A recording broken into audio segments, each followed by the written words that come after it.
निगरान वॾे वज़ीर जस्टिस रिटायर्ड मक़बूल बाकर चयो आहे त मिरपुर ख़ासि शहर खे लोड शेडिंग खां फ्री शहर करार ॾिनो वियो आहे। लोड शेडिंग फ्री उन्हनि इलाइक़नि खां करार ॾिनो पियो वञे जिथे बिजली चोरी नथी थिए। मिरपुर ख़ासि में हेस्को जी तक़रीब में वीडियो लिंक ज़रिए शिरकत कई, जंहिंमें सेक्रेटरी तवनाई Rashid Mahmood Langaria, additional secretary power Hasan Naqvi, HESCO chief Bashir Ahmed, commissioner Mirpur Khas Faisal Ahmad अकीली, DC Mirpur ख़ासि रशीद मसूद, SSP आदिल मेमण ऐं ॿिया अमलदार शरीक थिया। मौक़े ते ॻाल्हाईंदे निगरान वॾे वज़ीर जस्टिस रिटायर्ड मक़बूल बाकर चयो त मिरपुर ख़ासि खे लोड शेडिंग फ्री शेयर करार ॾिनो वियो आहे, जंहिं सिलसिले में अॼु ही तक़रीब मुनक़िद कई वई आहे।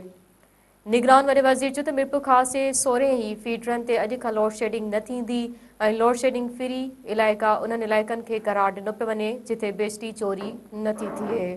तक़रीब खे हेस्को चीफ ॻाल्हाईंदे चयो त शहरियुनि जी शिकायतूं ॿुधण, मीटरनि जी ख़राबी, बिजली जे इज़ाफ़ी बिलनि समेत नवनि कनेक्शन लॻाइण लाइ अलॻि काउंटर ठाहिया वञनि पिया जिथे अची शहरी पंहिंजी शिकायतूं दर्ज कराए सघनि था।